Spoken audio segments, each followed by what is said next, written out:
All right, guys. So Tim Pool and R.A. the Rug Man got in a heated debate last night that almost ended up in a fight, right? Almost ended up in a fight. Now, if you guys don't know who Tim Pool is, I'm pretty sure most of you do. Some people in my comments say that me and Tim Pool are their two favorite people to watch on YouTube, and I take that as a compliment. I appreciate that, right? I appreciate that. But he's a political commentator that I think is on the left, but has basically, started saying things that are more, I guess, right-leaning for the most part when it comes to social issues specifically. And then R.A. the Rug Man is an American rapper. He's a white rapper, and that actually matters for the context of this conversation, because they're gonna have a debate that seems to me to be about victimhood in this country, and whose victimhood matters and whose doesn't, right? That seems to be what the debate is about. And again, this debate is going to be very, very heated, and it's almost going to get to the point where these people start fighting on Tim Pool's podcast, and I want to chime in on it. So I'm going to go ahead and play the clip, and I'll get my commentary afterwards. Take a look. The black community does have a knee on its neck more than the white community in America. That's a fact. So let me. I want to explain something. That's not disparaging. That's a fact. The black community has way more struggles, way more problems in the community due to systemic racism, which is real, and the military, the penitentiary system, and the militarized police, and all of that.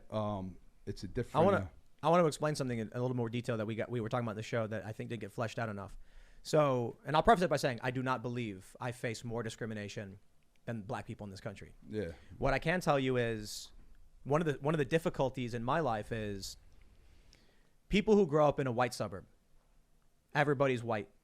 I go there, I'm not white. I don't believe that. Well, so you're wrong, but let me explain. I don't believe that. I think somebody might. You just said on the last show that some people mistaked you for Mexican. That was your biggest I'm not thing. One of them, dude. This is the life I've lived. Yeah, you're fine.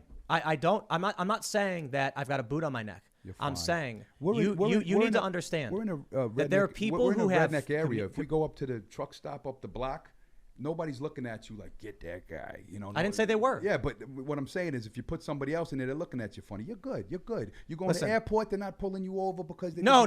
That's they pull you over because you look like what? Because you yes, look like mother. What? Like, I get randomly flagged every fucking time I go to the airport. See, because what reason?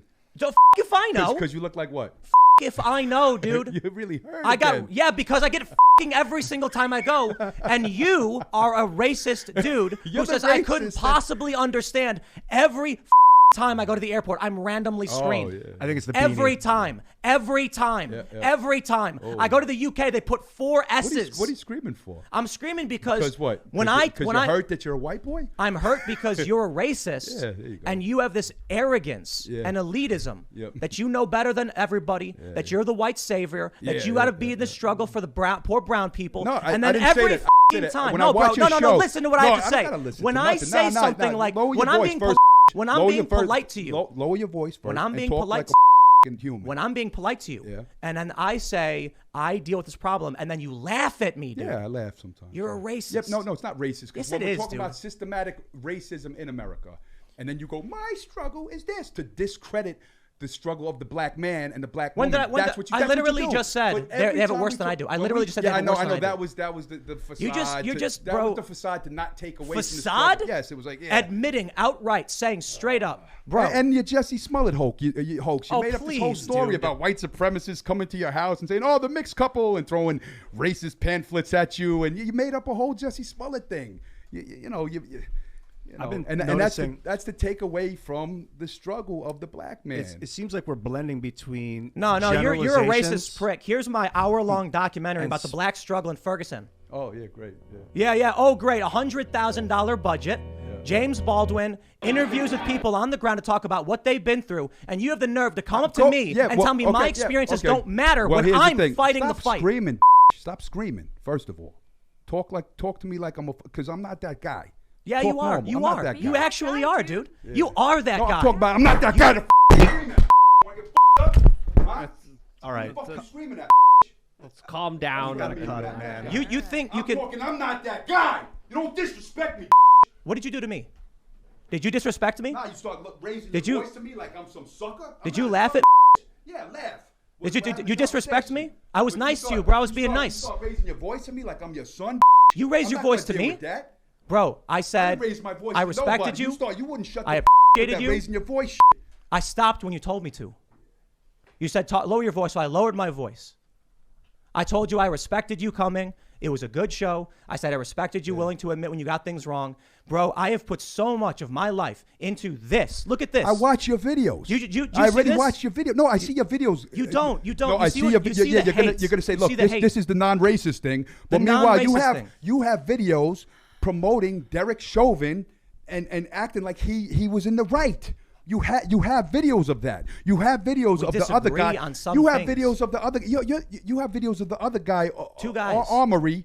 And you go, guys. oh, but they grabbed the pistol, defending them, killing a black man in the streets, and he ran for them and giving excuses. Two guys. You have these videos, so all of this doesn't matter. Doesn't matter. No, of course not. A decade of work doesn't matter. No, because because lives were lost by police, and you were there bootlicking the cops. All right, guys. So that was kind of crazy, right? And I kind of got a whole lot to say about that. Okay, first and foremost, I find it a little cringy, right? When I see people debating about how victimized black people are, right? Are black people the biggest victims in this country? Do they have it the worst, right? They have it the worst. They go through things that just other people don't go through.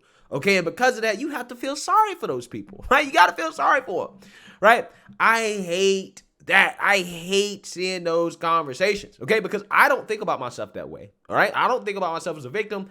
I don't worry about anything when I go out the door. I don't think about my skin color. I don't think about any of that stuff. I'm not saying I haven't done it before, but I just found that my life is just a whole lot better, right? And I have a whole lot less to worry about mentally when I just don't think about it, right? When I just live my life as a normal person, without having to think about how victimized I am, okay?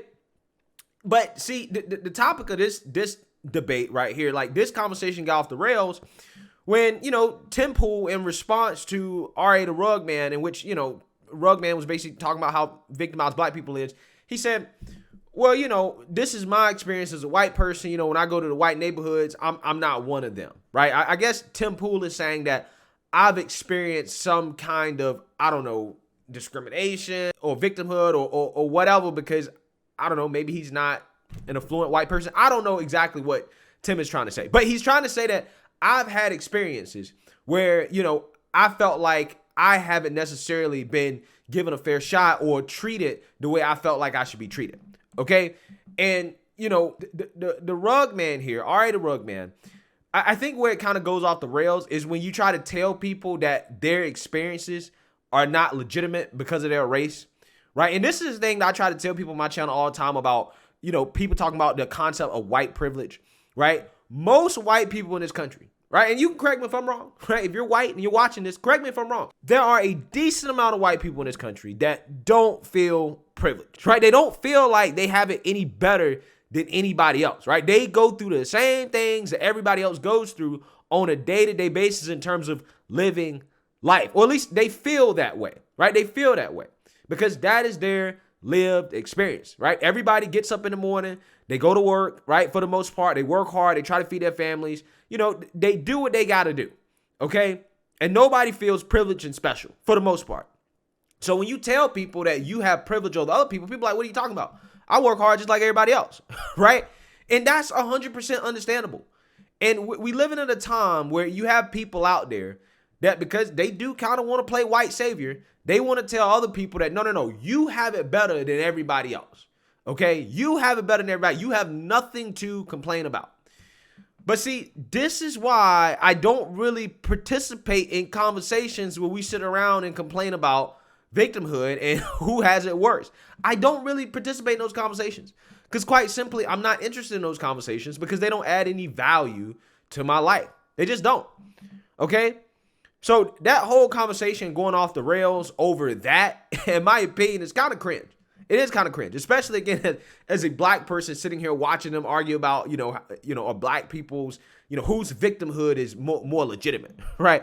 Should you acknowledge, this person's victimhood based off their color, their race, whatever, right? Now, the second part about this I want to talk about is the fact that, when it comes to conversations like this is why, heated political discussions, it's really hard to discuss them in America because people take it too seriously. They take it too far.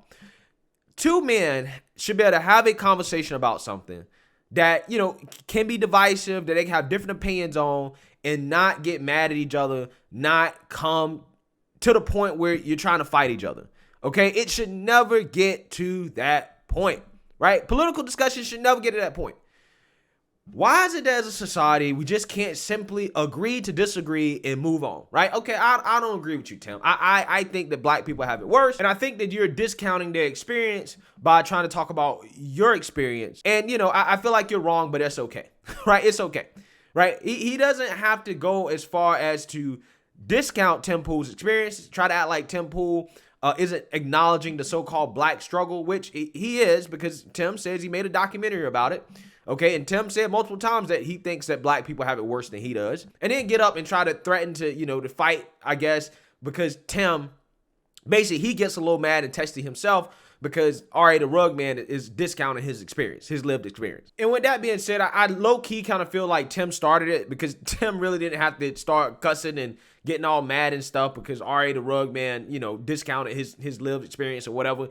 He didn't have to do that, okay? I feel like Tim is the one that really started the escalation, even though R.A. the Rug Man escalated even more to the point where it almost got out of hand. But like I said, it should never get to that point, okay? It should never get to that point. But a lot of people are going to talk about this, right? And they're only going to highlight the part where, they almost get in a fight and the drama. However, the part that I really want to talk about here that I think a lot of people are going to miss is that apparently they made up. Going to that, and then she said I had like a explosive, some kind of disorder where it's you get explosive disorder. What the fuck? Intermittent explosive disorder or some shit like that. So what happens is you lose, you go extra, and then afterwards you feel real bad and sad about it, and you feel you up, and you're kind of like, like you're supposed to keep your cool. So I want to apologize about my outburst because that was a little crazy. And I outbursted too, man. Yeah. Now you have to sing the Peace, Love, and Harmony song together in a collaboration. And the thing that sucks is that, that's the clip they take, and look, this. So it is what it. But you know what? I don't give a. Anyway, what are you going to do? Ruin my life? I don't care. Put a clip of me going crazy. My kids, they know daddy's a weirdo. And so when I'm dead and they go on the internet and see me doing weird shit, he's still a great dad. Yeah. So, as long as you're a great dad, so if they got a couple little snippets of me acting up, it is what it is, So. Well, dude, I appreciate you coming, man. Yes. Yeah, so much. We made it out alive. We had a good conversation. I think it was a good conversation. Now I'm glad you came. When no one dies, that's a good thing. I like that. Right, in which they apologized, they acknowledged they was wrong for yelling at each other, and they, moved on. And this is basically how it's supposed to work, right? Men, we tend to get mad at each other. We call each other B words, all types of other crazy words, right? When we get angry. And sometimes it does almost come to fist. But what really matters is what happens afterwards, right? What really matters is cooler heads prevailing. And in the end, you kind of hug it out. You bro it out. I'm sorry, bro. I love you, blah, blah, blah, whatever, right? So I'm glad to see that, right? And I hope that more people actually really highlight this situation as an example of how, yes, we shouldn't get this heated over political debates, right? But if we do, it shouldn't come to fist. And if we do get this mad, then, we should make up and just, apologize and keep it moving, right? That's basically how these things should work, right? So I just wanted to chime in on that because I thought that was an interesting conversation that was having. And the fact that it almost came to the fist is made it pretty entertaining. But I'm also glad to see that there's no long-lasting animosity and that they made up at the end, which I think is a good thing, right? We don't see too much of that, again, when it comes to political discussions. People hold grudges against each other forever, right? People are entitled to have different opinions. We simply got to learn to agree to disagree without going at each other's throats. But let me know what you guys think. Make sure you like, comment, and subscribe. Most importantly, share a Black conservative perspective. Peace.